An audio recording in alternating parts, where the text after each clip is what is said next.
When Sister Location and the Silver Eyes were released, Five Nights at Freddy's lore became twice as dense, but twice as confusing. Many theorists scrambled to analyze every part of the game. Treesicle, MatPat, Dawko, myself, and many others battled it out for the FNAF crown, in hopes of trying to finally understand what was going on. I ultimately settled on the fact that the purpose of Sister Location was that children's souls were being harvested and being infused into animatronic bodies to make them sentient life. Basically, children's ghost plus creepy robotics equals possessed machines. Sound crazy? Welcome to Five Nights at Freddy's. Of course, many things were thrown out the window as the custom nights were introduced. The Afton character debate finally had some light shed on it, and we were left more confused than ever. It was almost as if Scott Cawthon's story was completely fluid, with multiple possible outcomes. In some ways, it seemed as if the theorists of the internet wrote the story for him by boiling down all the information present into 2 to 3 possible outcomes that he could choose from.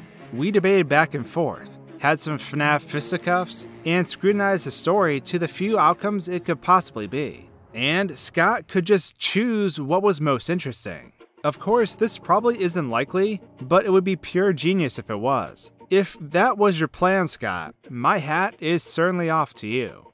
So, where are we now? Well, recently, we were just hit with a slew of new information to make things even more interesting. A series of website updates that led to teaser images after hidden numbers were derived from the main image's background. In addition to this, text was derived from the source code of the website, and it gave us a conversation. However, these teasers appear to be for 2 different things. What people are assuming is Sister Location 2, and confirmed images that represent the twisted animatronics for the new novel.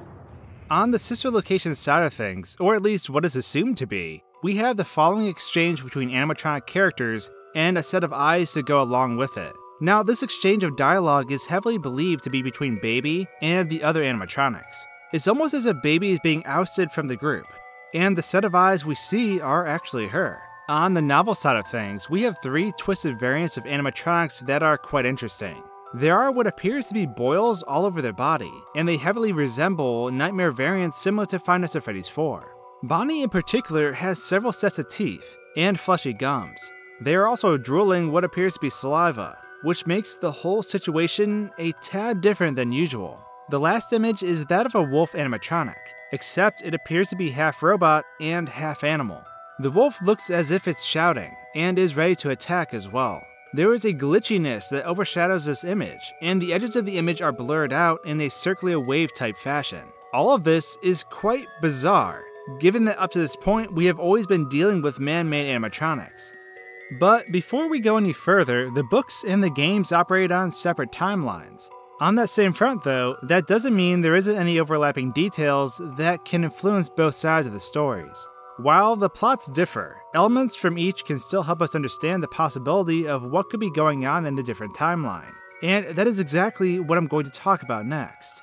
However, there's spoilers inbound for the twisted ones, so if you haven't read the book yet, abandon ship, cover your ears, punch your monitor. Actually, don't do that. Let's talk about the twisted ones, as the book came out early a few days ago. Within this book, we begin to find out a little bit more information about these twisted animatronics, and what makes them so demented looking. When you start to think about it, there's definitely some parallels to the nightmare animatronics from Five Nights at Freddy's 4. The biggest thing of all is the mentality of the viewer who is perceiving these beings. This is why the teaser images are so odd looking, as if they are being paired up with elements that you wouldn't expect on an animatronic. The truth is, these animatronics are covered in a gelatin-like coating that kind of makes the mind go a tad crazy when looking at it. Think of it as sensory overload, as if your mind is trying to focus on something in front of you, but it's having trouble executing that task.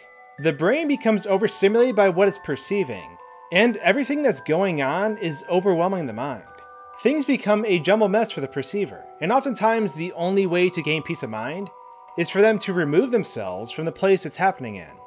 This coating on the animatronic begins to cause a visual overload, and the mind tries to correct it by filling in what it is seeing with rational visuals. But there is something else that pushes the viewer over the edge, and that is within the animatronic itself. Inside the animatronic is a metal disc-like object that emits a piercing sound that throws the person who hears it into an overloaded state. Couple this with the coding on these beings, and the mind tries its hardest to piece together what it's experiencing. However, the mind's stance on these beings plays a large role in what is happening though. If you are fearful of the animatronics, then they are going to appear more horrifying than they actually are. But on the flip side, if you are a child and you see them as friendly, then they are going to appear to your mind as something less vile. The mind creates an illusion based on the person's feelings for them, and this is why those drawings come across so twisted.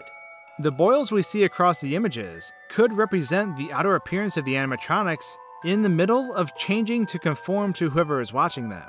With the wolf image, the perceiver is rationalizing this animatronic as a living being, and the mind is battling between the two thoughts. This is why the image appears to be glitchy, as the person's mind can't actually decide what it is seeing. The blurred edges of the frame portray the animal shouting Fus Roda style, and the human on the receiving end is unfortunately already under its spell. But I know you're probably wondering what this has to do with Sister Location or the other FNAF games, as this is clearly a separate universe. Well, I think there are some common occurrences we can derive from this novel that fit nicely with what is happening in Sister Location and Five Nights at Freddy's 4. The map in Sister Location shows that FNAF 4 took place relative to this establishment. The bear with the walkie-talkie makes it appear as if someone was shaping the child's experience in FNAF 4, and that sound played a large role in all of it. What if this same principle was used to enhance the nightmare forms of the animatronics, and this methodology was being perfected in Sister Location? It would offer a second explanation as to why this testing facility existed in the first place. Besides to torture children and eventually turn them into ghosts like explained in my first theory video, it offered a dual functionality to also test out audio pitches and tones that mess with the mentality of the person who heard them. Tones that normally can't be perceived by humans are called infrasounds, and they have been noted to cause stress and other ailments in humans if exposed to different degrees of sound pressure. Beyond this, there have been various studies on ghost sightings in regards to exposure to certain frequencies, where the perception of the subject had been skewed due to the sounds causing them to think they saw something that wasn't really there. It wouldn't be too far of a stretch to say that is what is going on in Sister Location, and that this helps offer a little more clarity on the nightmare versions of the animatronics, as the Five Nights at Freddy's 4 child with a flashlight was terrified of what lurked in the dark. Perhaps as the next installment of the series rolls out, we'll gain a better understanding of what is actually going on in these dark tales. The introduction of sound-induced conditions may be the puzzle piece we need to put it all together. But now that I've dumped that on all of you, I'd love to hear your thoughts. Do you think the science behind the Twisted Ones could coexist within the game world, despite it being two different timelines? And if so, how could this influence things? I'd love to hear your thoughts, so please share them in the comments below. And if you enjoyed this video, consider dropping me a like. And with that, thanks for tuning in to this terrifying journey into audio manipulation of the mind. If you'd like to join me in my YouTube voyage and continue to solve the lore behind Five Nights at Freddy's, then the subscribe button is just what you're looking for. Thanks for watching, guys and gals, and until my next video, cheers. SwankyBox recently split into two channels, so if you like nostalgic gaming stuff, consider checking out SwankyBox Nostalgia. There's a slew of other theories on this channel too, so regardless, I hope you enjoy.